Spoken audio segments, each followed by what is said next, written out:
잠언 20장 25절 말씀 한 목소리로 읽겠습니다. 시작. 함부로 이 물건은 거룩하다 하여 서원하고 그 후에 살피면 그것이 그 사람에게 덫이 되느니라. 아멘. 자칫 우리 번역을 잘못 이해하면 물건 구매하는 일에 대하여 주시는 말씀 같은 느낌 들죠. 그런데 이건 물건이 문제가 아니고요. 물건을 구매하는 이야기가 아니고 어떤 물건을 가지고 서원하는 이야기입니다. 하나님께 어떤 물건을 가지고 서원하는 이야기. 본문을 보면 서원한 후에 살피면 사람에게 덫이 된다. 하나님께 서원한 물건이 그렇지 내가 흠 있는 걸 바쳤나 하고 이렇게 자기를 살피는 그런 의미가 아니라 욕심을 내어 살피는 겁니다. 바치고 나서 보니까 이게 꽤 값 나가는 거란 말이죠. 그래서 아깝다는 생각이 들거나 내가 하지 말아야 될 서원을 했구나 라는 이런 후회를 할 때 그 서원은 하나님께 바쳐버리기 때문에 물을 수가 없어요. 그래서 이것이 이 연약한 믿음을 가진 사람에게 덫이 된다는 얘기입니다.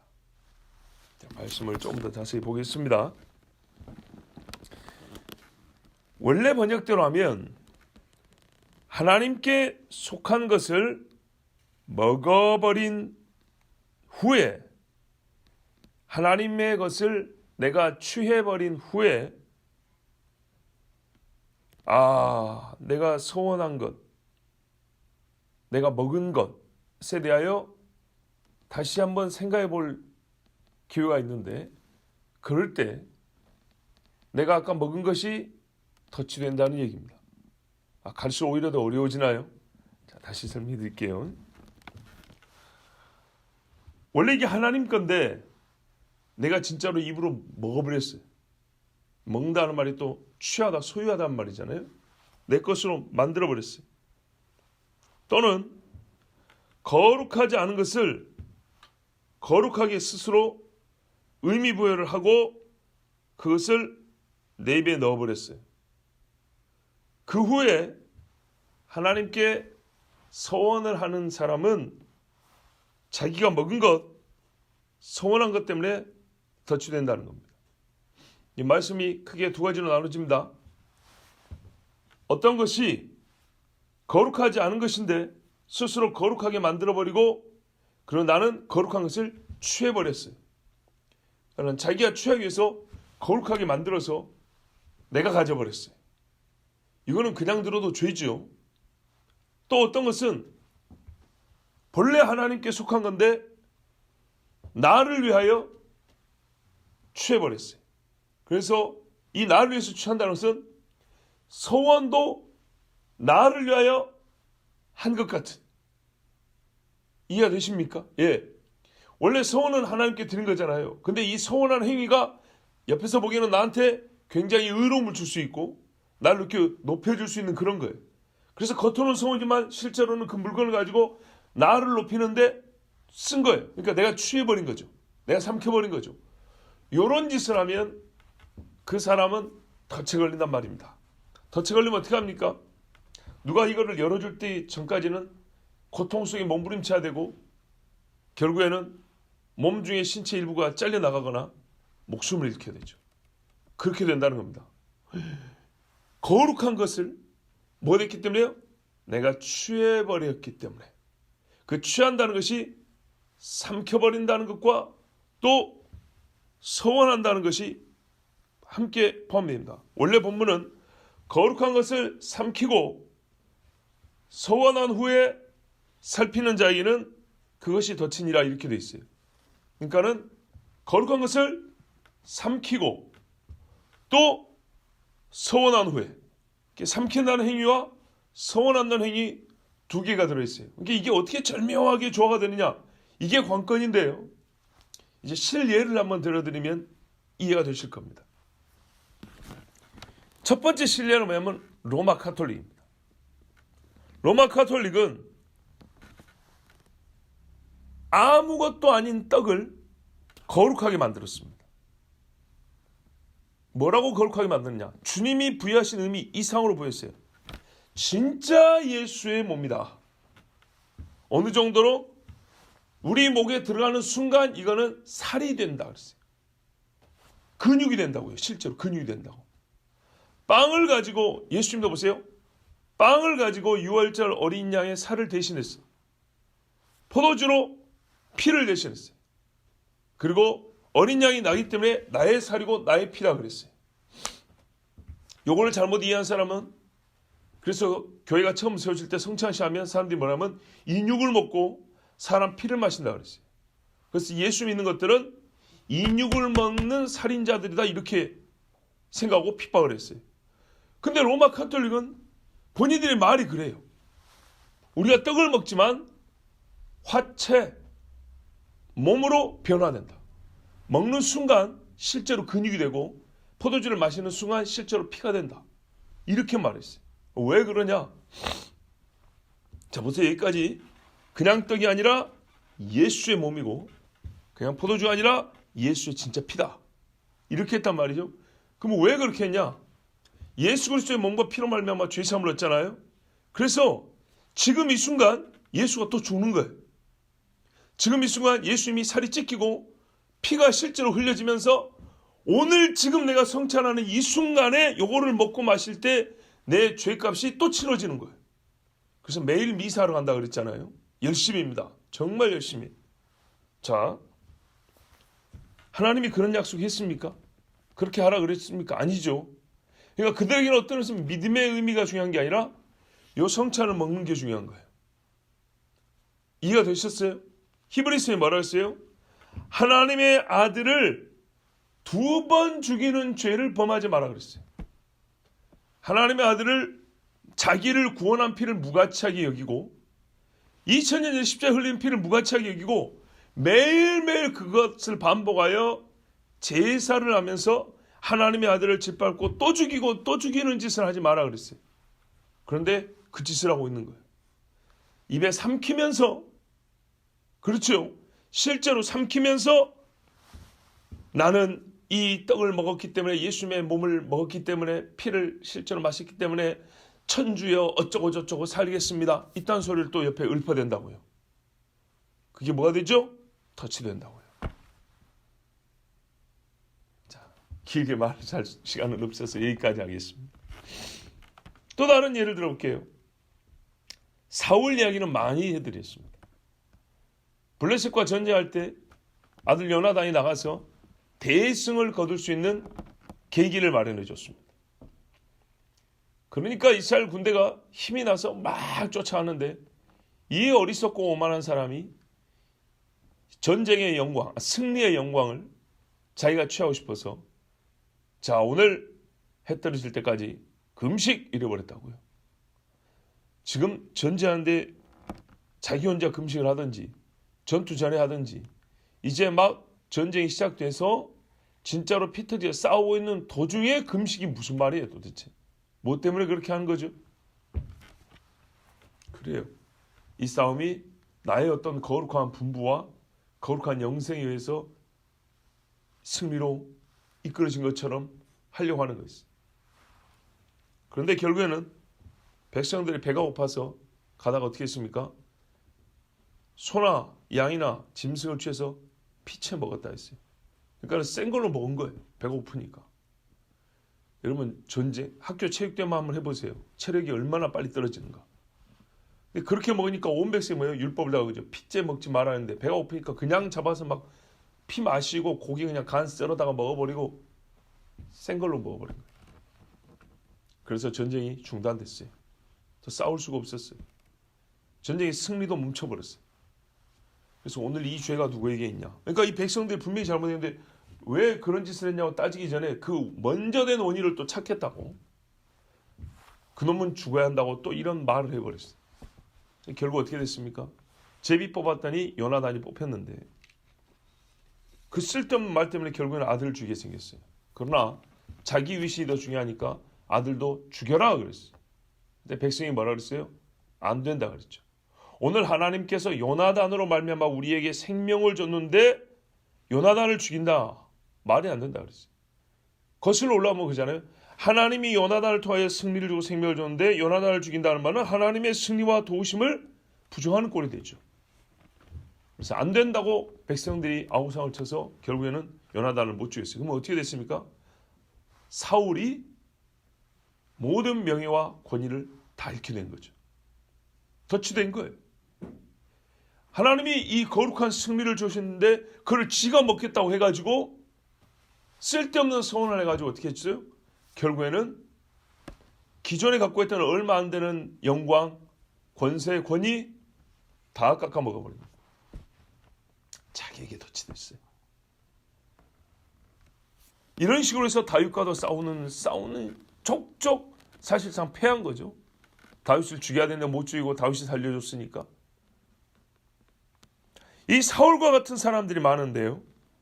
스스로 거룩하게 구별하고 이 짐승, 이 사람, 이 밭을 하나님께 드리겠습니다 하고는 그것이 아까워가지고 다시 정하겠습니다. 사울처럼 욕심이 났어요. 이번에는 그 재물 자체가 욕심이 난 거예요. 그래서 아까워서 다시 하겠습니다. 바꾸겠습니다.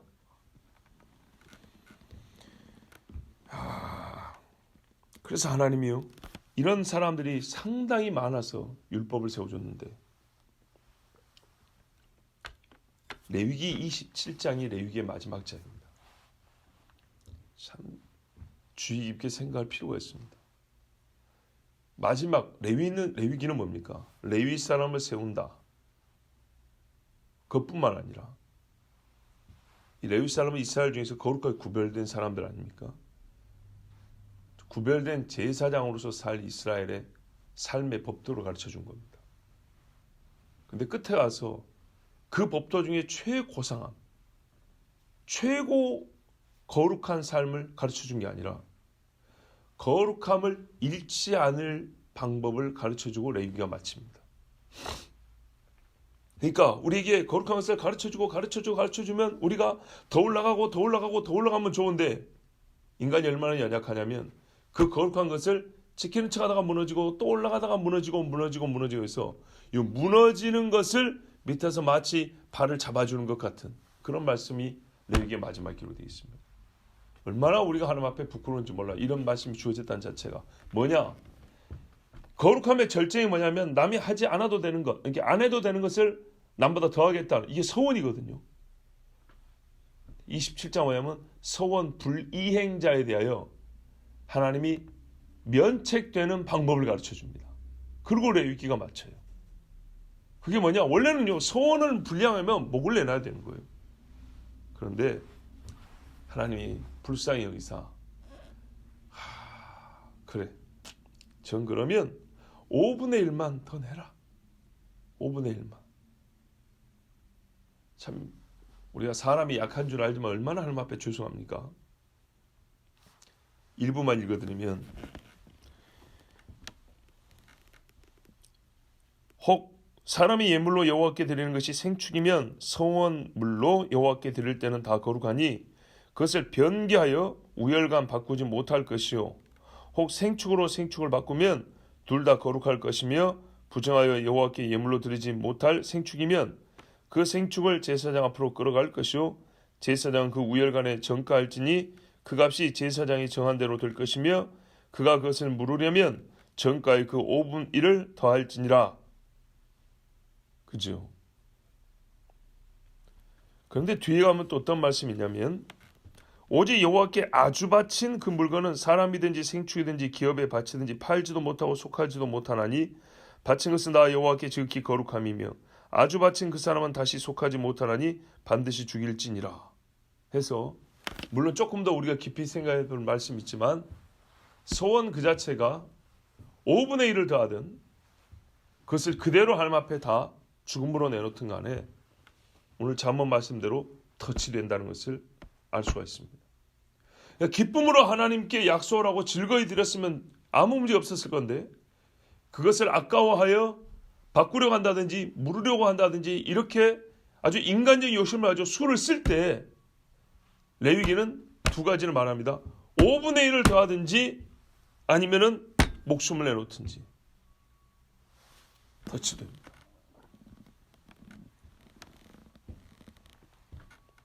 오늘 말씀을 엄중히 가르치는, 그러니까 해석하여 가르치는 또 한 구절의 말씀이 있습니다. 전도서 5장 말씀인데요. 한번 들어보십시오.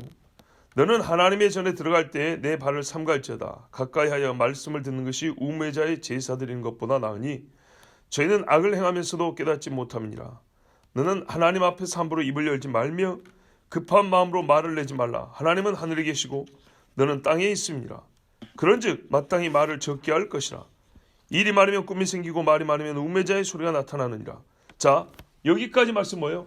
하나님 앞에 말 조심하라는 거죠. 근데 여기서 말 조심은 기본적으로 욕설하지 말라, 남 저주하지 말라, 비방하지 말라, 뭐 이 말도 조심하라는 말씀이 우리 자문에도 많이 있지만 전도서의 이 부분의 말 조심은 특별히 뭐냐면 하나님과 직접 하는 말입니다.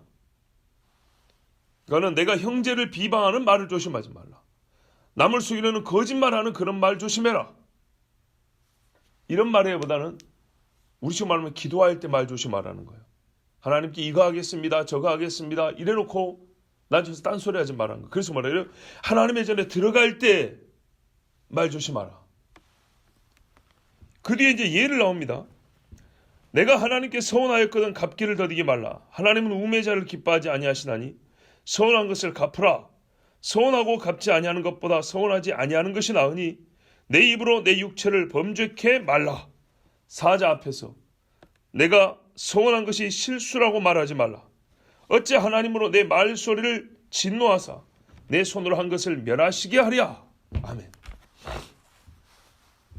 거룩한 분위기에 덩달아서 했다든지 남들이 다 손드니까 나도 그냥 이랬다든지 하나님 앞에 두려움 때문에 무슨 말을 하는지도 모르고 입을 열어서 그냥 뭐라고 했는데 대책 없이 생각 없이 짓거리는 말로 해서 감당하지 못할 말을 해버렸다든지 또 뿌리는 깊지 않아도 곧 열매를 맺을 것 같은 기대로 흥에 겨워서 서원한 사람도 있어요. 보세요. 지금 믿음이 작은데 어찌어찌 될 것 같아? 내가 그래도 누군데 이런 거 있죠. 우리가 가끔 TV에도 무슨 경쟁 프로그램 있어요. 보면 설마 내가 지겠냐 이런 생각인 것처럼 내가 설마 누군데 내가 인간 누구야 내가 하나님께 그 한다면 하는 사람이야 이런 식으로 해가지고 그게 믿음도 아니고 정말 하나님이랑 서원도 아닌데 자기를 과신하여서 함부로 서원하는 경우가 있어요.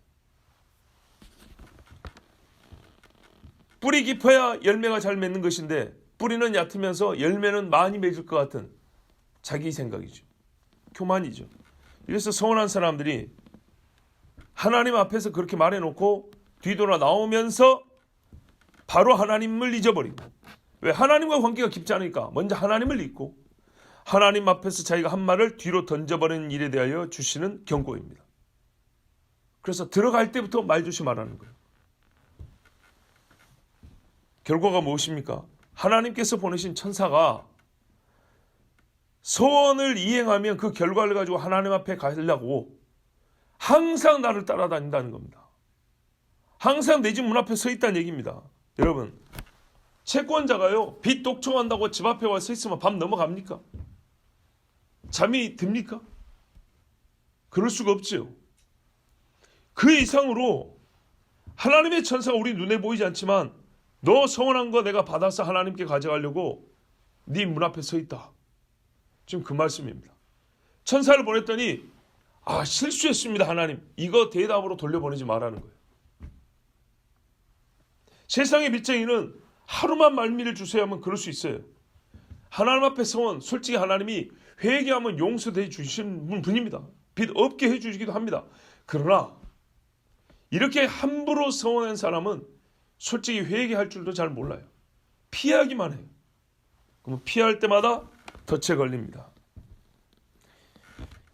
여러분, 하나님을 그래서 우리가 두려워한다는 것은 주눅들어 살고 고개 숙이고 산다는 얘기가 아니고요. 정말 우리 신앙에 있어서 참길로 인도하는 겁니다. 봐보세요. 하나님을 두려워하지면 어떻게 해요? 두려워하지 않으면 그냥 막 분위기에 막 겨가지고 내가 뭐 하겠습니다.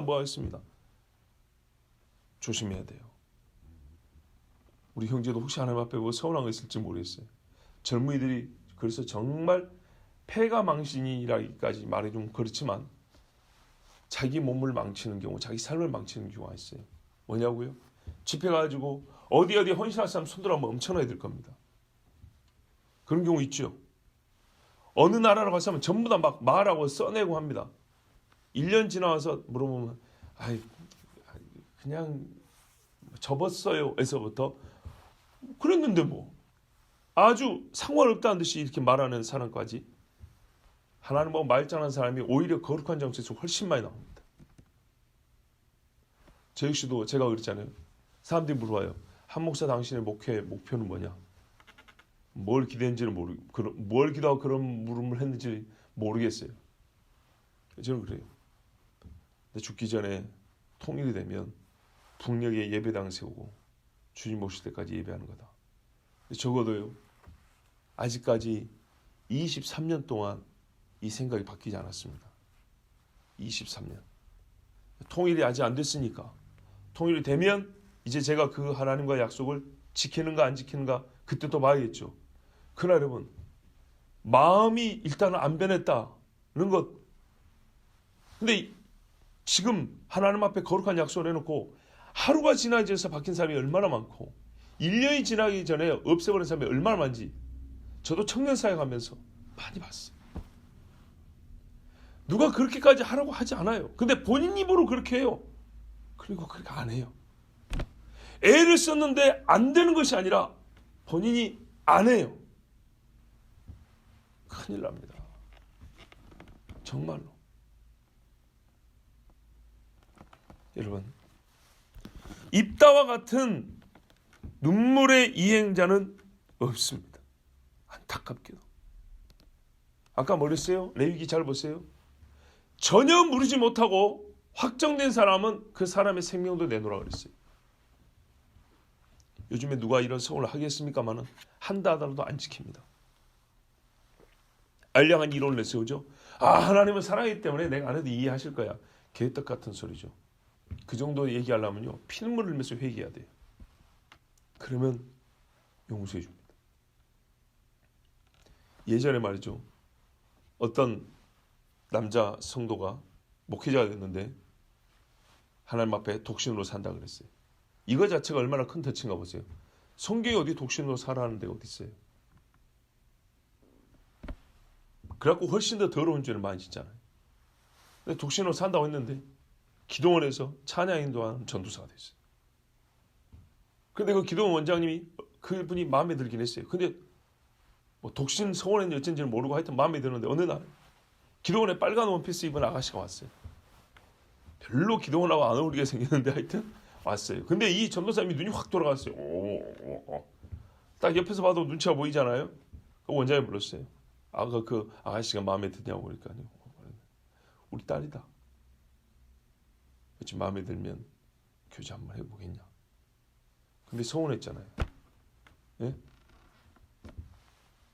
근데 이 전도사님이 기도원에서 옛날이에요. 옛날 얘기, 제가 총각 때 들은 이야기니까 얼마 옛날이에요. 그죠? 그러면 뭐 예를 들어서 80년대에 있었던 일을 하면 그때 사람들 얼마나 뜨거워요? 자, 그러면 어떻게 해요? 아닙니다. 이게 기대되는 말인데 안 그러고요. 서운했단 말도 안 하고 그냥 예 해가지고 결혼해서 애기 낳고 살았어요. 자, 이제 여기서부터 문제죠. 그분이 속에 하나님 앞에 거짓말하고 서원까지 해놓고 안 지킨 큰 이 죄의 짐을 가지고 살겠죠. 그죠? 자, 만약에 내가 친구라면 어떻게 하겠어요? 가서 너희 새끼야, 너 하나님 앞에 독신으로 산다고 서원해놓고 우리 옛날에 은혜 받을 때 나는 이거 서원하고 너는 그거 서원하고 했는데 너 임마 기도원에서 찬양 인도까지 하고 설교도 하는 사람이 그 많은 기도원에 온 사람들한테 하나님 앞에 기도하고 부르짖고 약속을 하고 지키고 믿음을 보여놓고 너 여자 마음에 좋다고 확 홀려갖고 결혼해가지고 지금 너 하나님 앞에 큰 죄를 져서 당장 이혼해. 이렇게 가르칠 거냐? 이렇게 책망할 거냐? 자, 전에도 한번 이 말씀을 드린 적이 있었어요. 어떻게 해야 되죠? 이혼해야 됩니까? 성경에 또 하나님은 이혼하는 것을 미워한다고 그랬어요. 그럼 이 딜레마에 어떻게 하죠? 그래서 우리가요, 말씀도 잘 들어야 돼요. 성경에 그래서 회개라는 게 있는 거예요. 회개. 근데 여기서 회개는 어떻게 해요?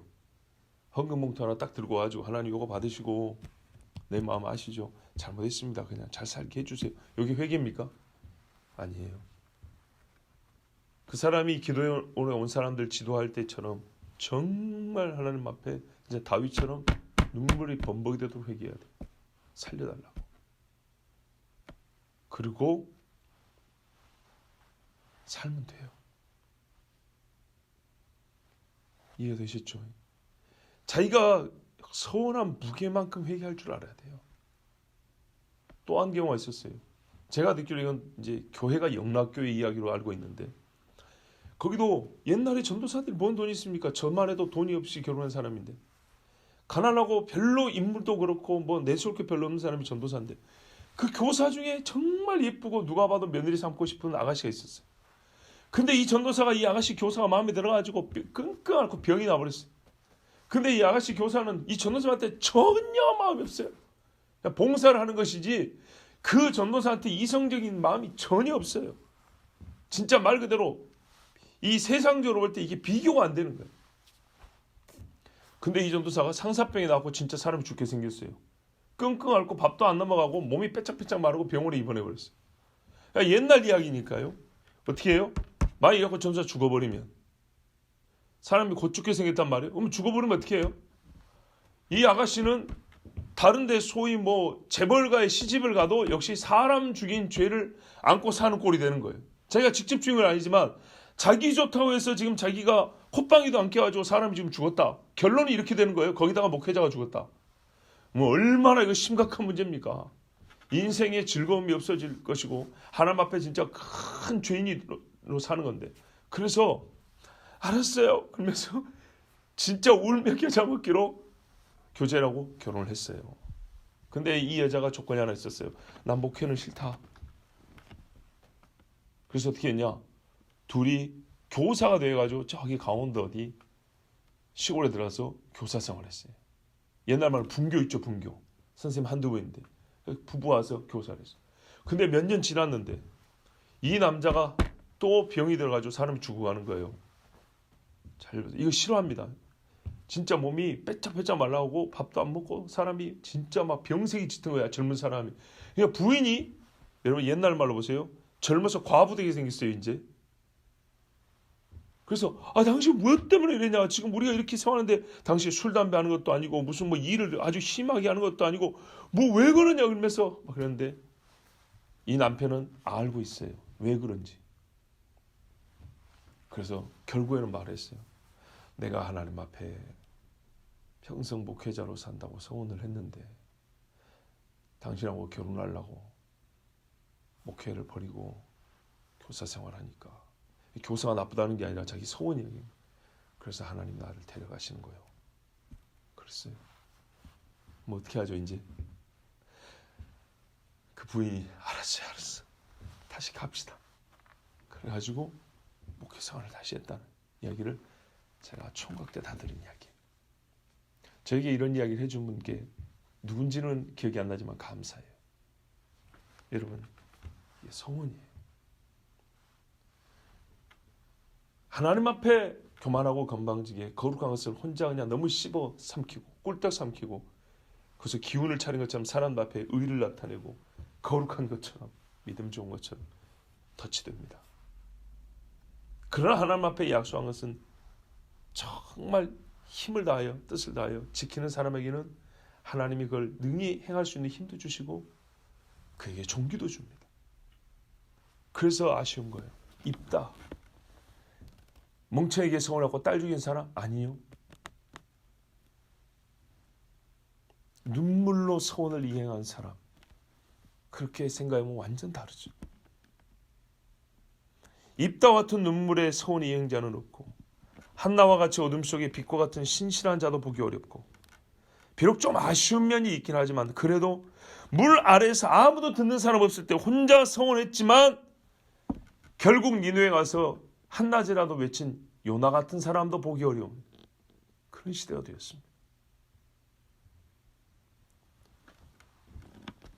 바울을 죽이기 전에는 먹지 아니한다 해놓은 사람들 중에 굶어 죽었다는 사람 들어봤습니까? 뭐라 그랬어요? 바울의 조카가 와서 내 손으로 바울을 쳐 죽이기 전에는 물도 마시지 않겠다는 40명이 숨어 있습니다. 그랬죠?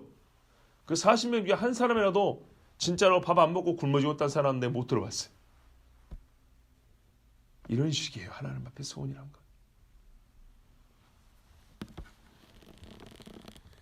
지금도 전쟁이 있습니다만 전쟁을 가볍게 여기서 하는 말이 아니라 전쟁이 그만큼 처절하고 극한 상황이기 때문에 사람들은 하나님께 소원을 하는 경우가 많습니다. 이런 극한 상황에서 예를 들면 전쟁이나 또 큰 질병 가운데 하나님 이번 한 번만 살려주시면 뭐 술도 끊고 담배도 끊고 음란한 행위도 끊고 신앙생활 잘하고 하나님 앞에 11조도 잘 바치고 막 이렇게 해요. 근데요 전투 딱 끝나고 총 내려놓고 나자마자 야 담배 한 대 피자 이런다고요. 우리 기분 전하게 그래 저기 PX 가서 소주 한 잔 맥주 한 잔 시원하게 마시고 하자. 언제 죽을지 모르니까 아가씨 집에도 좀 갔다 오자. 그래놓고 총 들면 하나님 이번만 살려주시면 하면서 온갖 부적 같고 주문 같은 것은 다 하죠.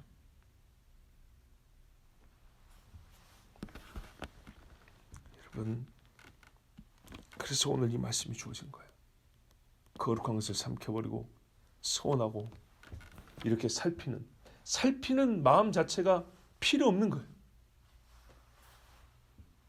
내가 너무 손해를 많이 보는 건 아닌가? 내가 너무 즐거운 것을 포기한 거 아닌가? 이 순간 그 사람은 덫에 빠지는 겁니다. 그런데 이런 일이 너무너무 많아요. 너무너무. 차라리 말을 안 하는 게 좋아요. 아나니아와 삽비라처럼 그 덫이 그 자리에서 생명을 앗아가는 덫도 될 수 있습니다. 하나님은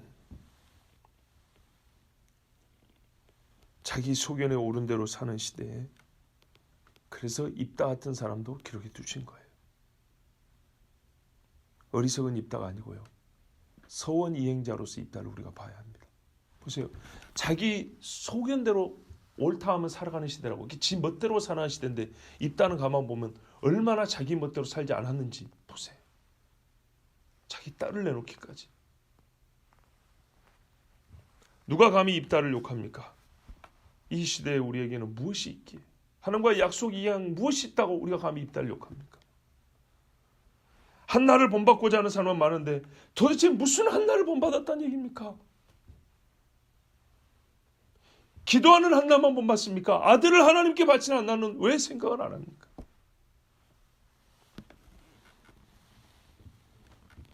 하나님이 이렇게 기록해 두셨기 때문에 하나님은 이를 악물고 소원을 이행한 입다 같은 사람을 기억하시는 겁니다.